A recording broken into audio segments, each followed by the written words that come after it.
Hai, selamat datang di channel Regarmong. Kembali lagi bersama aku teman-teman. Hari ini kita akan membahas sebuah alur cerita film dengan judul It Lives Inside. Kira-kira bagaimana ya keseruan dari alur cerita film yang satu ini? Yuk langsung saja kita masuk ke dalam alurnya.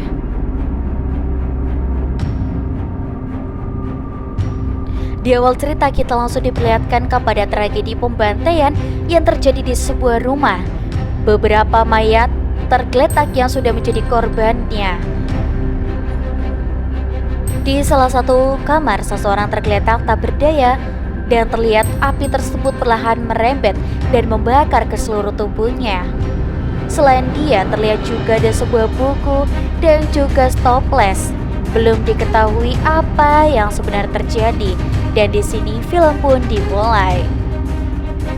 Di pagi hari yang cerah di rumah kediaman keluarga ini, keluarga keturunan India yang tinggal di Amerika, kita diperkenalkan kepada tokoh utama dalam film ini, yaitu Samida, seorang anak remaja yang baru duduk di bangku SMA. Di rumah itu, mereka hanya tinggal bertiga, Purna ibunya, Samida dan Ines ayahnya. Sembari sarapan, Purna meminta kepada Samida untuk besok membantu ibunya menyiapkan parasat, karena besok ada acara hari puja semacam ritual keagamaan yang akan diadakan di rumah mereka. Prason sendiri kalau bahasa kita semacam nasi tumpeng yang disajikan kepada para tamu yang datang. Walaupun mereka kini tinggal di Amerika, tapi tidak membuat mereka lupa akan budaya dan tradisi bangsanya sendiri. Lalu berangkatlah Samida pergi ke sekolah. Di kelas kita juga diperkenalkan kepada guru yang bernama Joyce. Selain Joyce, ternyata Samida juga lagi dekat dengan kelasnya, yaitu Ras, teman dekatnya. Dan di sini saat itu juga Ras mengajak Samida untuk datang ke sebuah acara pesta yang akan diadakan pada malam minggu nanti. Namun sayangnya Sam tidak bisa ikut karena di rumahnya juga ada acara hari puja. Ibunya pasti marah jika Sam melewatkan acara tersebut. Ras sempat bertanya kepada Sam, apa itu hari puja? Sedikit menjelaskan kepada Ras, hari puja adalah hari sakral dalam agama Hindu, di mana pada hari itu Dewa Durga berhasil membunuh iblis Mahisasura, dan setiap tahunnya kemenangan tersebut selalu dirayakan oleh umat Hindu. Di tengah jam pelajaran sedang berlangsung, Tamira yang datang terlambat masuk kelas. Sebuah mata tertuju pada dirinya. Di sini Tamira melihat tampak berbeda. Tidak seperti biasanya, dia datang dengan wajah pucat sambil membawa sebuah toples kosong. Setelah bel pulang berbunyi, Joyce langsung memanggil Samida. Joyce menanyakan soal keadaan Tamira. Dia khawatir karena belakangan ini juga Joyce mendengar kabar soal tingkah laku aneh yang dilakukan oleh Tamira. Sepengetahuan Joyce, Sam adalah sahabatnya Tamira, tapi kedekatan Sam dan Tamira ketika mereka masih kecil. Sekarang mereka berdua sudah tidak dekat dulu. Sam sudah tidak tahu apa-apa lagi tentang Tamira yang sekarang. Di aula, Sam sempat melihat Tamira kembali dengan masih membawa toples itu. Entah kenapa, Sam selalu berusaha untuk menghindar ketika ada Tamira di sana. Dengan wajah murung, Tamira berjalan menuju ke sebuah rumah kosong. Dia meletakkan toplesnya di lantai, lalu membuka tutup toples itu. Tamira terlihat sangat ketakutan ketika ia berhadapan dengan toplesnya dan membuka tutup toples itu, lalu memasukkan potongan daging. Segera ia pun langsung menutup kembali. Tak lama kemudian terdengar suara-suara seperti orang yang sedang mengunyah. Belum diketahui apa isi yang ada di dalam toples tersebut, tapi terlihat ada sesuatu yang hidup di dalamnya. Tamira kembali ke sekolah dan di sana dia bertemu kembali dengan Samida. Sepertinya dia sengaja untuk menemui Sam di ruang loker. Tamira masih dengan wajah ketakutannya sembari dia mendekati Sam. Tamira hanya ingin memberitahu sesuatu kepada Sam, tapi Sam terus janji untuk percaya apa yang anggap Tamira sedang tidak waras. Walaupun Tamira memohon untuk Sam mempercayainya, tapi tak pernah Tamira duga Sam malah memukul toplesnya hingga toples itu terjatuh dan pecah. Tamira yang kini semakin ketakutan lalu pergi dari sana. Sam melihat buku Tamira yang terjatuh. Dia lalu mengejarnya untuk mengembalikan buku tersebut. Keanehan pun mulai terjadi di mana terlihat pintu yang terbuka sendiri. Tamira tahu kalau sosok makhluk yang ada di dalam toples itu kini sudah terbebaskan. Tamira sendiri tidak bisa melihatnya, namun dia bisa merasakan keberadaan makhluk itu. Tamira terus berdoa dalam bahasa Hindi, meminta perlindungan untuk terhindar dari roh jahat yang mendekatinya. Melihat Tamira yang panik, Sam malah pergi untuk mencari bantuan. Padahal Tamira meminta untuk Sam jangan meninggalkannya sendirian di sana. Tak lama kemudian terlihat seperti ada yang menyentuh rambut Tamira. Dan Sam kembali lagi bersama Joyce, namun Tamira sudah tidak ada lagi di sana. Setelah kejadian itu, Tamira dinyatakan hilang. Dan sampai pada malam hari, Tamira masih belum bisa ditemukan. Di lain sisi, ternyata Tamira masih hidup guys. Dan makhluk itu menyembunyikan Tamira di suatu tempat. Di keesokan hari, acara Hari Puja pun dilakukan di rumahnya kediaman Samida. Komunitas Hindu berkumpul di sana untuk merayakan perayaan Hari Puja. Lalu doa bersama pun dimulai. Terutama mereka berdoa meminta agar Tamira bisa cepat ditemukan. Doa itu dipimpin langsung oleh Punar. Saat doa itu berlangsung, dia menanyakan apa yang sebenarnya terjadi kepada keluarga Kudari. Ayahnya sempat terkejut karena tiba-tiba saja Sam menanyakan hal tersebut. Ayahnya pun lalu menceritakannya kepada Sam. Keluarga Kudari dari India pergi ke Amerika seperti dari sesuatu yang mengejarnya. Keanehan mulai terjadi kepada Karan, anak laki-lakinya. Dia yang suka terlihat berbicara kepada sesuatu yang tidak terlihat. Apa yang terjadi kepada Karan sama dengan apa yang terjadi kepada Tamira. Saya lalu melihat buku jurnal yang sempat dibawa oleh Tamira. Terlihat di sampul buku itu tertulis inisial KC yang adalah Karan Kudari. Dengan kata lain, buku jurnal itu sebenarnya adalah miliknya Karan. Saya menjadi ingin tahu apa yang terjadi kepada Karan. Melalui buku jurnalnya, dia lalu bergegas mengganti pakaian dan pergi ke sekolah mencari tempat sepi untuk membaca buku tersebut. Namun sayang, tulisan yang ada di buku sudah tidak terbaca lagi. Di saat bersamaan, Sam mendapat chat dari Ras meminta Sam untuk datang ke acaranya. Karena dia sudah terlanjur keluar, tidak salah-salahnya Sam mendatangi acara tersebut. Sam datang, namun Ras yang melihat Sam seperti sedang banyak pikiran, dia mencoba nanyakan apa yang sebenarnya dipikirkan oleh Sam. Akhirnya Sam menceritakan dan dia juga memperlihatkan buku jurnal itu. Sam berpikiran kalau buku tersebut Tamira dapatkan di rumah kediaman keluarga Karan Kudari. Ras yang mencoba ingin membantu, lalu mereka berdua pun langsung menuju ke rumah kediaman Karan. Terlihat rumah itu kini sudah tak ditempati lagi guys. Mereka berdua masuk mencari sesuatu yang mungkin bisa menjadi petunjuk. Di salah satu kamar, mereka melihat sebuah gambar aneh di mana sesosok wujud menyerupai monster sedang memangsa manusia. Di keesokan hari, mereka berdua kembali lagi ke rumah itu. Saat dalam perbincangan, saya mendengar dari dalam rumah seperti ada yang memanggil namanya. Suara tersebut hanya terdengar oleh Sam sendiri. Dia masuk ke rumah untuk mencari arah sumber suaranya. Suara itu kini semakin jelas terdengar ada di dalam kamar. Sementara Ras yang menunggu berada di luar, dia mulai merasakan keberadaan makhluk itu ada di dekatnya. Lalu tak lama terdengar suara teriakan Ras. Mendengar suara teriakan itu, Sam lalu segera melihat yang keluar dan terlihat Ras sudah terpontang-panting oleh sesosok makhluk yang tak kasat mata hingga akhirnya Ras pun tewas di sana. Setelah kejadian yang menimpa kepada Ras, Sam lebih banyak mengurung diri dan menjadi seseorang yang pendiam.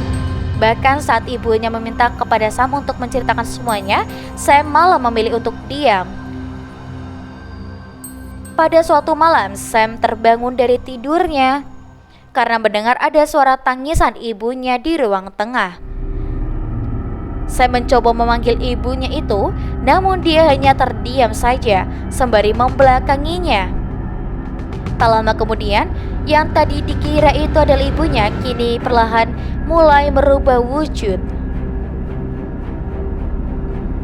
Sesosok itu mulai mendekati Sam, sialnya Sam malah terjebak di sana.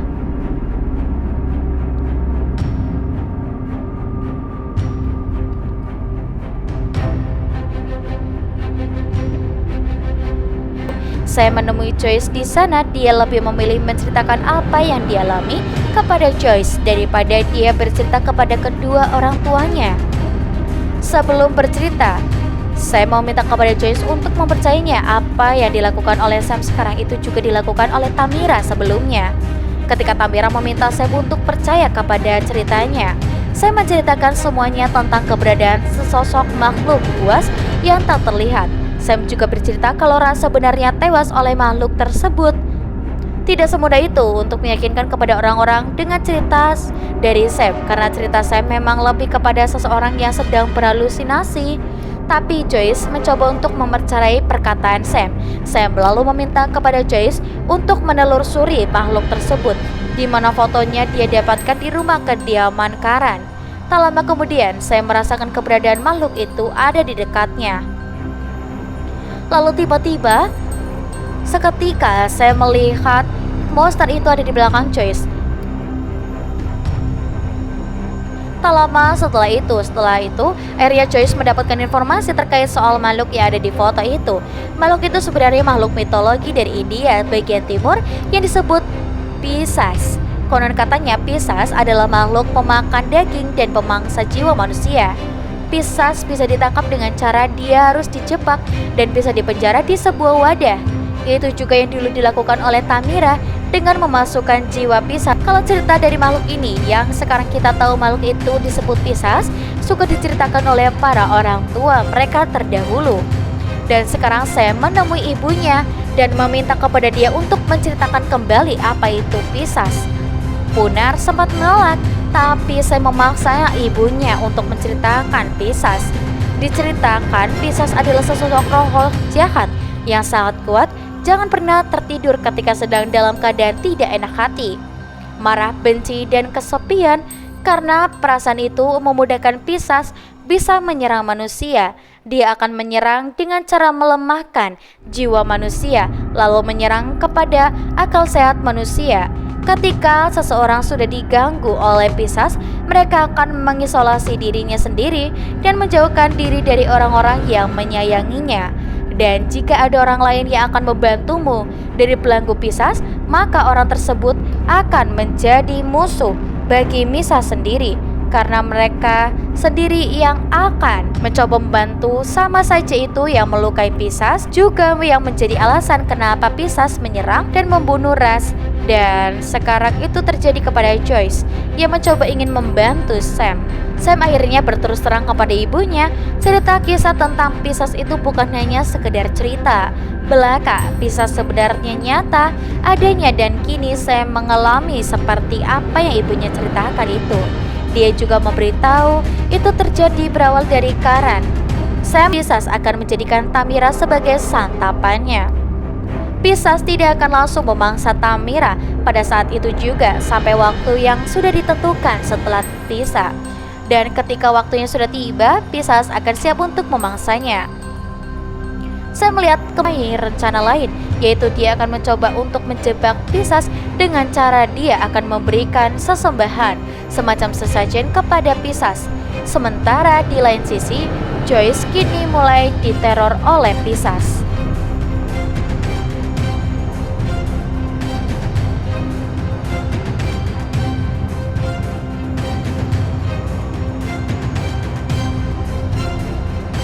Di ruangan loker, tiba-tiba saja ada yang menarik dirinya. Joyce berhadapan dengan sosok makhluk yang tidak bisa dilihat. Dia hanya mampu menghindar tanpa bisa untuk melawan balik. Sam mencoba mencari petunjuk lain melalui buku jurnalnya. Mungkin ada cara untuk melawan Pisces.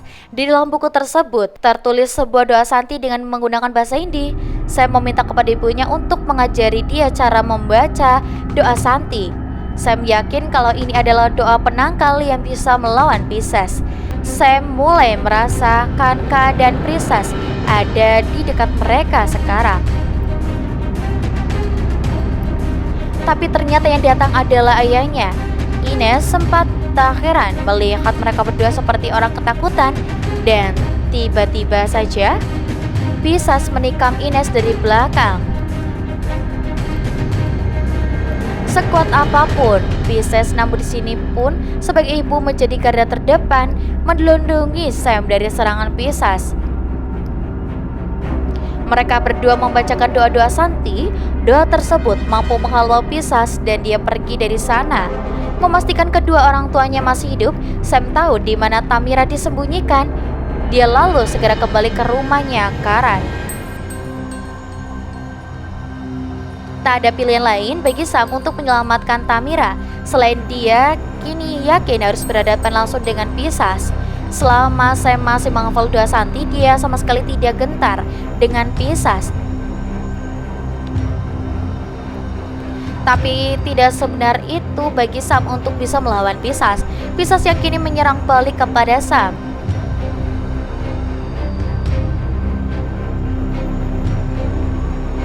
Dia berusaha untuk menghindar hingga akhirnya dia memasuki ke sebuah ruangan lain. Sekuat tenaga, Sam masih bisa bertahan. Sam kembali membacakan doa-doa Santi. Di sana, dia juga melihat sebuah palu Hanuman lalu memukulkan palu tersebut kepada Pisces. Sam menemukan Tamira ada di sana dan untung saja Tamira masih hidup. Dari celah-celah itu, Sam kembali melihat kedatangan Pisces. Saya mencoba nekat yang akan memasukkan Pisces ke dalam sebuah toples, seperti apa yang pernah dilakukan Karan terdahulu. Tak lama kemudian, Samida benar-benar bisa melihat secara utuh wujud dari makhluk iblis yang disebut Pisces.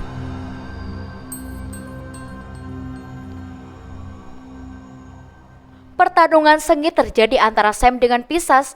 Selain harus berjibaku dengan Pisces, dia juga sibuk untuk mengambil toplesnya. Sam tidak menyerah begitu saja.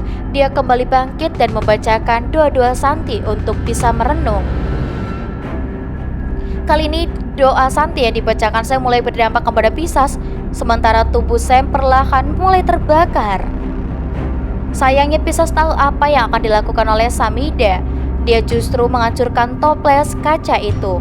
Sam yang berada dekat dengan Tamira, dia menjadi teringat kepada masa kecilnya terdahulu, di mana saat dia selalu bersama dengan Tamira dan saling membantu satu sama lain. Di saat itu juga Sam teringat untuk mengalahkan Pisces. Mereka harus saling membantu satu sama lain dan saling berkasih sayang, karena hanya dengan saling membantu itu justru akan melemahkan Pisces. Sam bersama Tamira kembali membacakan doa-doa Santi. Sam lalu mencoba mencari wadah agar bisa memisahkan Pisces, tapi sayangnya toples itu malah sudah pecah. Tak ada pilihan lain, lalu bagaimanapun Pisces harus segera dihentikan, dan akhirnya Sam memilih tubuhnya dia sendiri untuk dijadikan wadah agar bisa memenjarakan jiwa Pisces.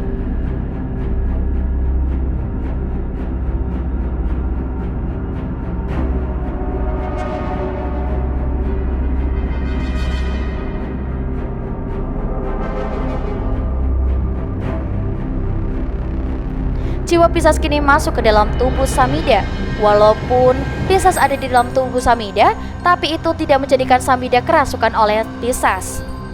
Tubuh Samida hanya dijadikan sebagai penjara bagi jiwa Pisces. 1 tahun kemudian setelah tragedi itu terjadi, orang-orang terdekat Samida sebenarnya masih ragu dengan keberadaan Pisces ada di dalam tubuh Sam. Mereka takut jika Pisces ada di dalam tubuh Sam, itu malah akan menguasai tubuh Samida.